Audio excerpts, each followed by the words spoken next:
So good evening, everyone. Today we want to build a student directory where we should be able to, using student directory, we should be able to register a student, view all students, then count the total number of students, and delete also students. So before we start, no, like we want to see these parts man, diba? Because that is what is as activity. But and in React, we want to make like different portions or parts sa website or sa project. So like um, in React, we want to make components. So each of these are components or parts bitaw. So there's gonna imagine na lang na ang student directory will have like this part and then next is kani and then kani ano bitaw. Pero it's not gonna be in this order, pero we want to achieve this because again we want to register a student, view all students, delete a student, count the total number of students. So first, wait lang. So first, we as usual we set everything up sa command prompt. Uh, I went first to this. I already created this, wala na nakita pero ganina nag-make na ko og student directory sa sa command prompt. Then I went inside the project and then npm install code and npm run dev. So nana ang kanang layout daan sa React. So we have to um, edit the code given by React, no? So first, I added a folder components and then made 3 different components to showcase the things that we needed. Na registers, this is student form, student item is the number of students, and then student list para makita na to ang number of students. And so, muna din sila ang code for each.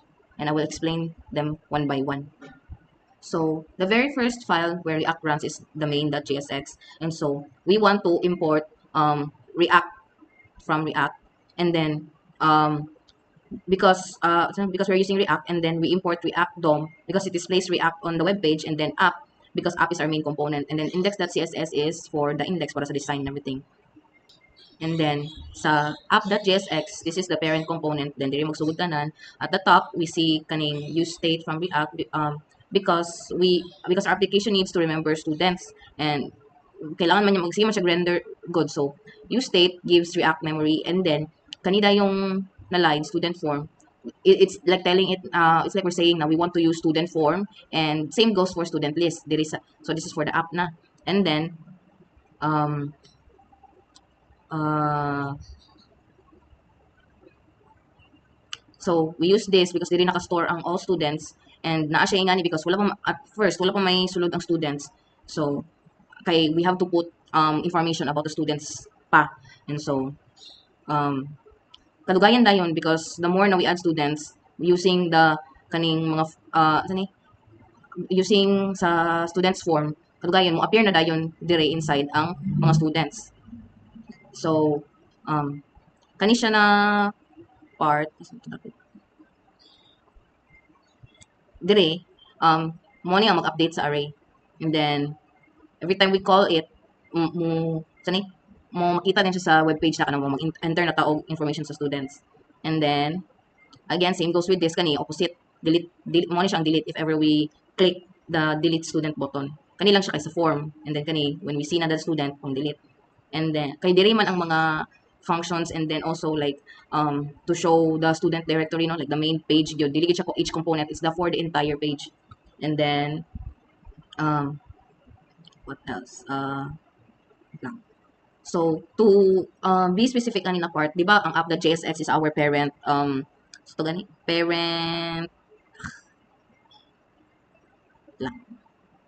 component. Mo ni ang app atong parent component. And then, using student form, add student, it's like we're sending this kaning add student sa, to student form. Because, kay this is the props na part. So, sa props, from the parent component, props is sending niya sa student form. No? Like this ako kani, student form, add student, kani add student.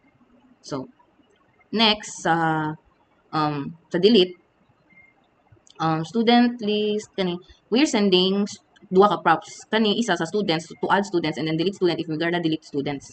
So, muna yung significance ani diri na part. Para sa list ni, example, pag na-add na student sa list, ma-add ang student dito sa student list. Then, pag mag-delete ka, it's another props to delete the students if mag-delete na ka.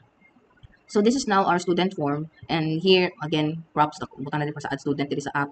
And then, kani siya ang katulad na yung sa registration form na we have the name, date of birth, sex, email, course, whatever. And then, you state, blank siya because we have to input pa mga, we have to input information there sa registration. And then, kung mag-type na dayon ta o dito sa registration, asa ni ma-save sa React ang atong gi-input na information like sa name.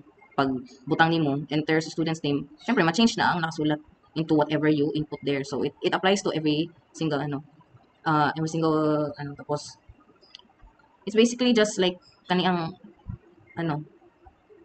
mm. So, 'di ba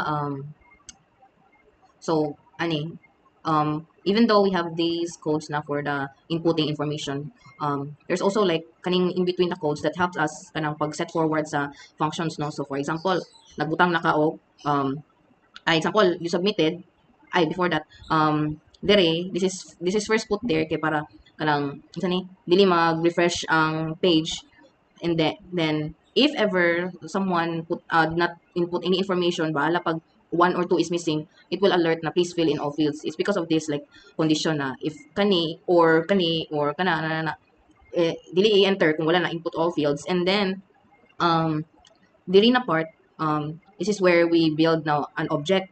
So example na input na nimo ang tanan, and then pag na-input na nimo kani sila ng mga information, pag submit na-add na ang students and new students, tapos from student form na siya sa app, di ba? Once na-add na ang students sa new app, ang next na po may tabo sa registration form is mabalik siya to the original one wherein walay sulod ang fields, ang input fields. So, ma-clear ang tanang text box, mga birthday, and etc. So, for student list, this is given now if student that length is 0, meaning walay number of students nakabutang. So, ang iyang ipakita is no students registered. And if ever so mo ni ang array or like so student that map and students mo ni ang array, and then instead na magsige write manually, mag-loop ra siya sa array bitaw, like kada mag-add kag student or kada mag-delete kag student, so kaysa mano-mano bitaw siya mano. So every student becomes student item. Nara. One item siya, like yeah. Kasi if we go na sa student item, mo na ni siya ang part wherein makita gyud ang kanang kay nag-register man ta, and then diri ma-display ang number of students, mo na mag-change ang number of students based sa kung unsa imong na-input na student kung naka-input ka. And then kaning student item mo ni ang individual na mo ni ang component na part wherein after you register mo ato dira ang information sa students that you inputted. So from here, it also shows here ang result wherein number of students depende sa unsa imong i-add or delete, and then diri ang makita ang number of students. So dili makita ang information sa student that you submitted sa student form. So, self-explanatory na ay name sa student, katong na-input mo na name, and then yung yung date of birth, na siya delete na button. Dili na to makita where we can delete the students. So I'm gonna show you now what the student directory looks like. So first, as a user, I'm gonna input the student's name, the information. Enter anything random kaya makita naman na yung SIT, add student. So, first, since mo ni ang format sa kuha we see the registration form, total number of students, and then, naradayin ang katong profile or like the list, katong student item. Mo ni ang student item na part. So, again, this is the student form na part, this is the student list na part and na component, and then mo ni student item na component. And we can also delete that. So, mag-random na ko anything para makita na to daghan. So, again, balik, pag once naka-add student ako, mag-delete na ang everything sa magputang tag-random. So, yan. Mo na ang result kay from user, na student form, ni ato siya sa app, the whole app. Then, ang state sa students mo, ma-update tayo kung pila ang total number of students. Then, sa student list, and then we have the student item. And then, kita na nato sa browser.